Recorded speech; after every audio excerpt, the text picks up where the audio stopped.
up and good morning, guys? Welcome back to another video. Of course, now that I'm like somewhat healthy enough to jump back into vlogging and I actually got a voice, we get rain and we get a storm. And well, typically that would mean obviously the BBB build is gonna stay parked because I don't want to drive it in the rain, but it's kind of a perfect opportunity to take her out.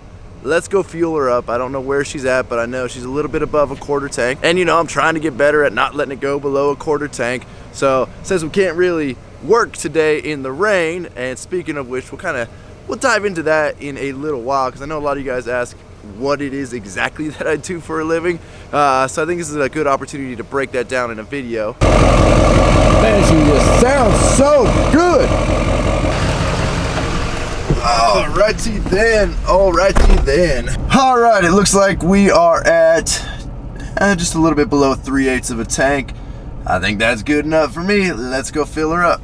And since we've got some extra time today and we're not on empty, I think we ought to take all of your guys' suggestions. You guys always say, you know, go to a truck stop. You won't get the credit card fuel shut off that a lot of gas stations have.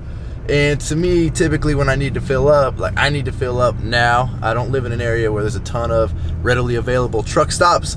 So you got to go a little bit out of my way to go to one. But being that it's raining, the one I'm gonna go to today, the roads around there really like to flood out. And I used to take my Silverado around those roads all the time because it's just really fun to drive in flooded out roads. So let's go see if we can get down there before they actually shut the roads down and maybe have a little bit of fun, get the BBB build here a little bit dirty, and then call Josh really quick so he can come clean it.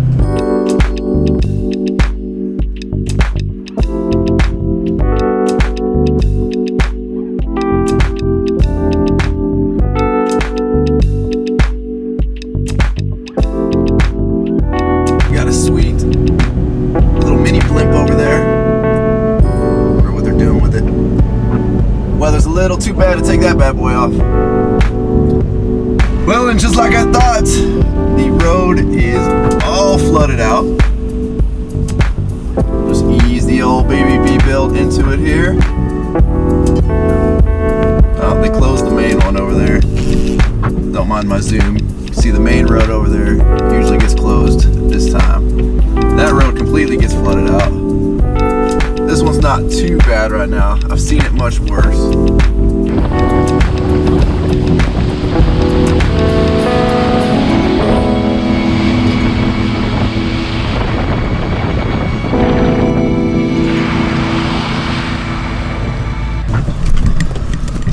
Alrighty. Well, surprisingly, the truck's not super dirty. Got a little bit of mud on her. So for those of you guys that don't know, there's a couple good reasons to come to a truck stop. Supposedly you're not going to get the credit card shut off at a certain amount. The pumps fill way faster, as you can see. I mean, the nozzle's bigger, that end of the nozzle's bigger, so you're going to be filling up way faster. I'm not even clicked all the way full throttle. But one of the main reasons, especially if parts haven't fallen off your guys' truck yet, is truck stops have diesel exhaust fluid basically on tap. So instead of having to take, you know, those awkward boxes with the little spout and try and put it, especially on the GM trucks, you got to put it under the hood. You can actually come here, and this is the only place I ever filled up with diesel exhaust fluid because it was just, to me, didn't make sense to try and get that box under the hood, not spill that stuff. When that stuff spills and dries, it gets caked on white stuff everywhere. And by the way, we just filled up 20 gallons already that quick. But it's much nicer to just take the nozzle under the hood. You can slowly or fast dispense out however much you need, and you're good to go.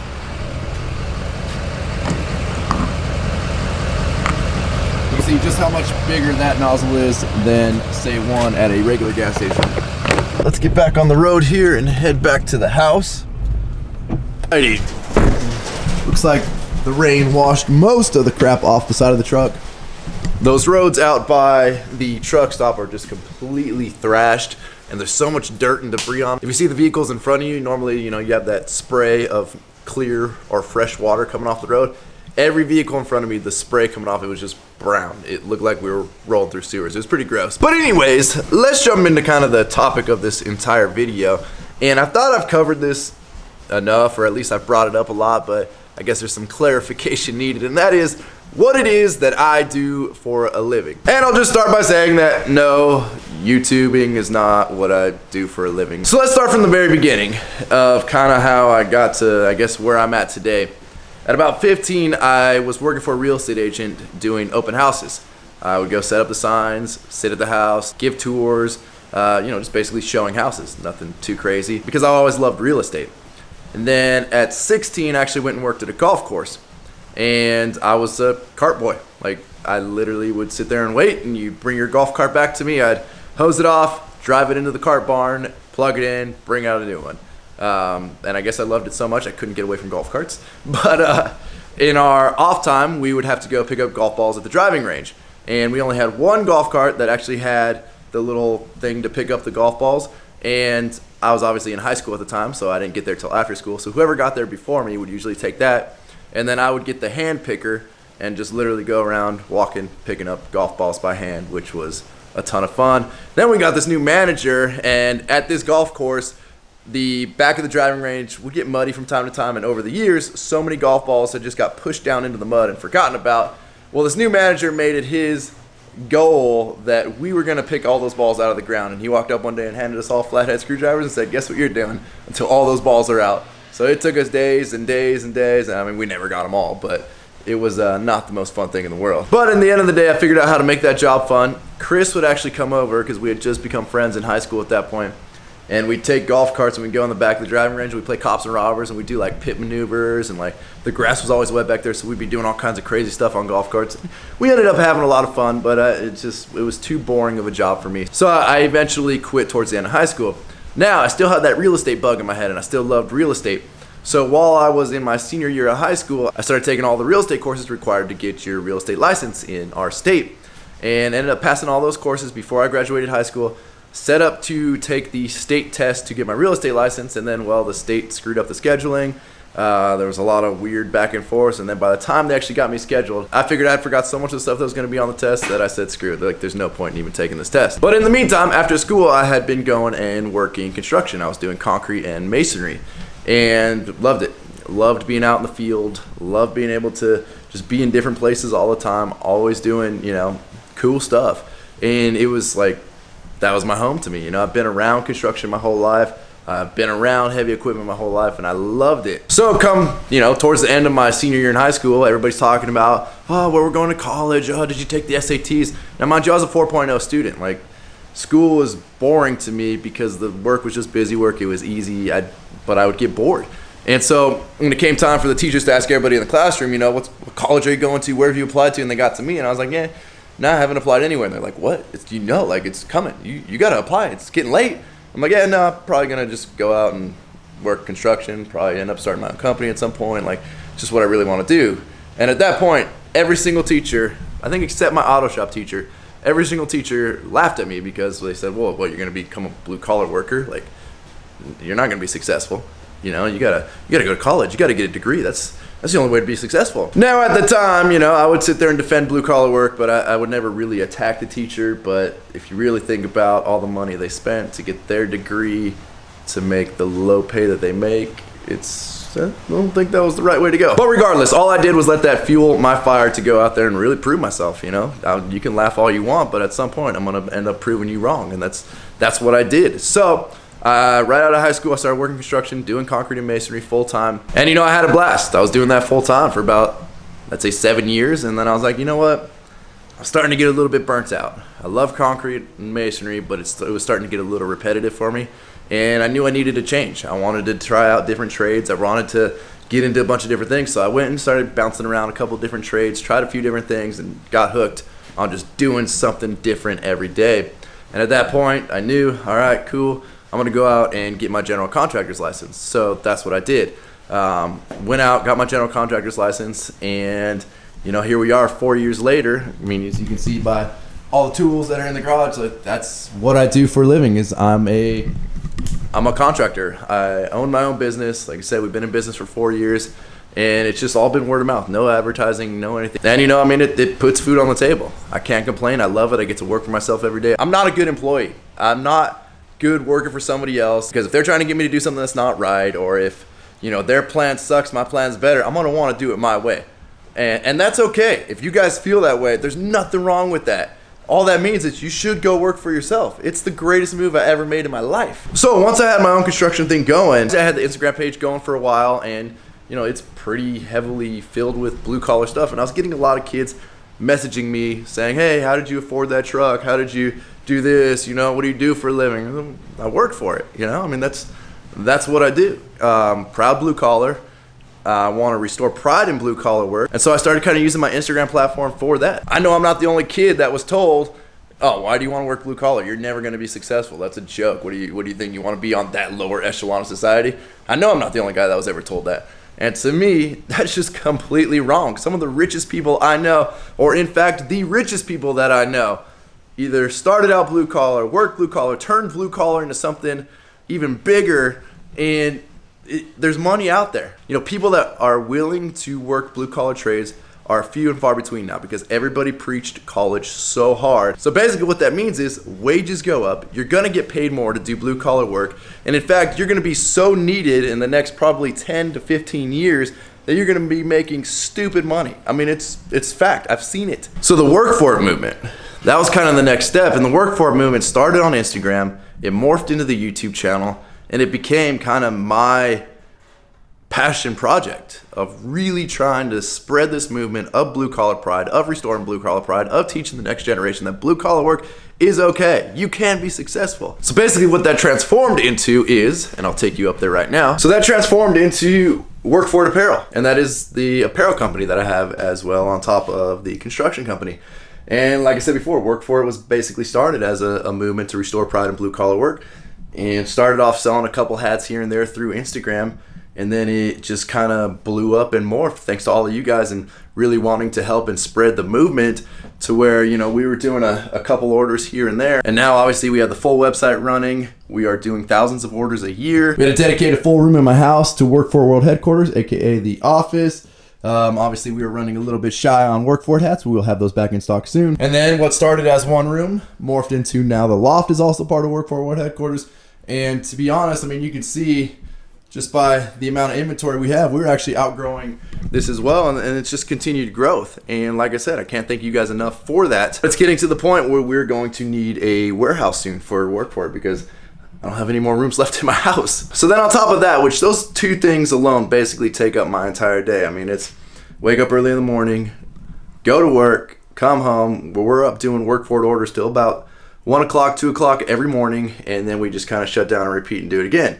And well, I figured, all right, I guess I'm already spread so thin and like frying my brain cells of just working so much.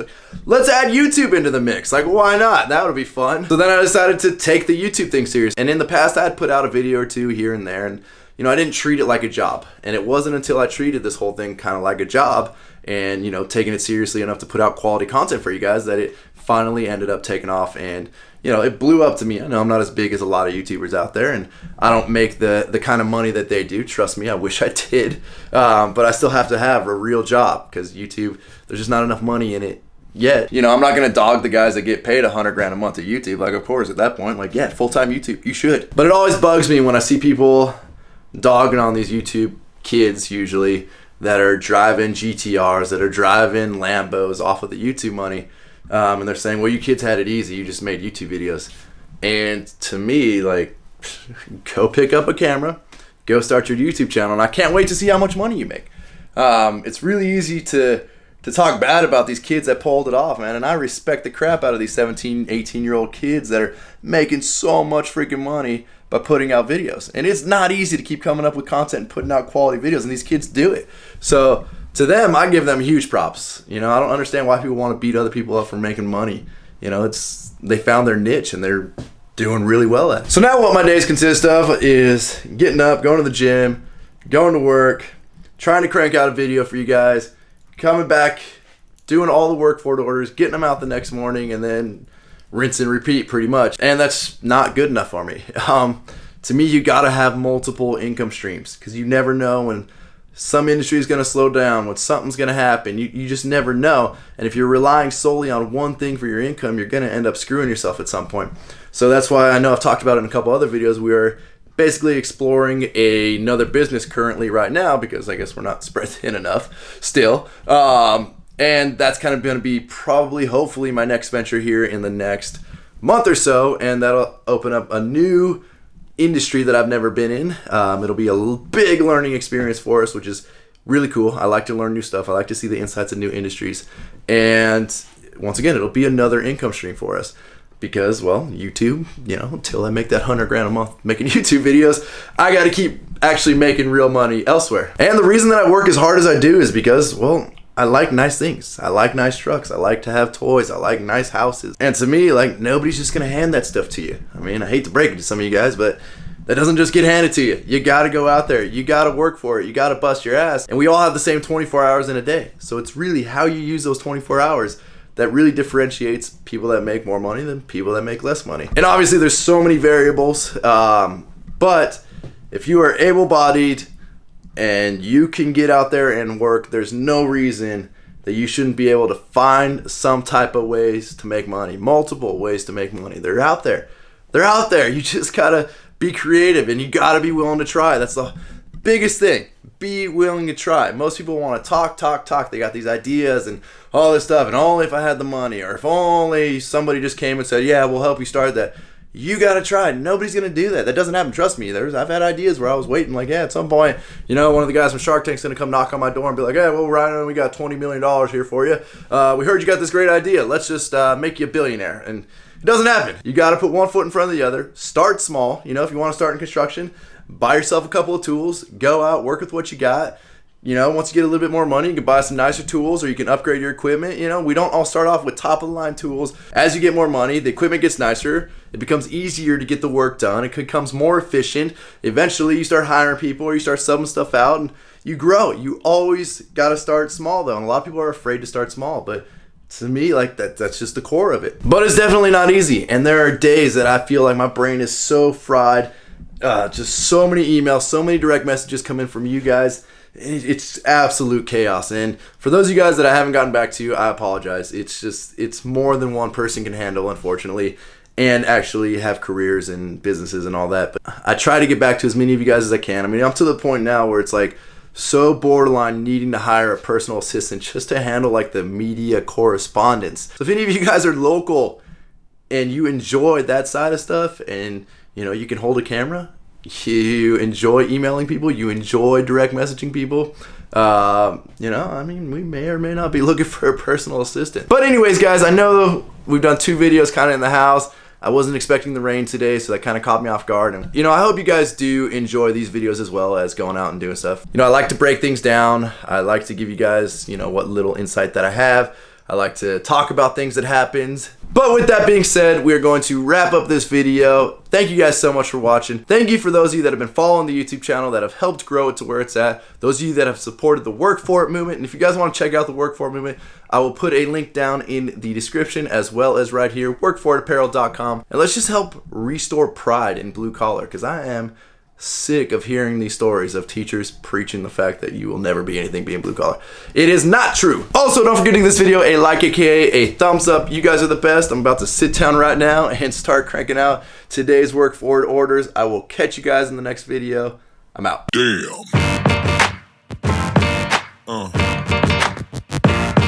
Yeah.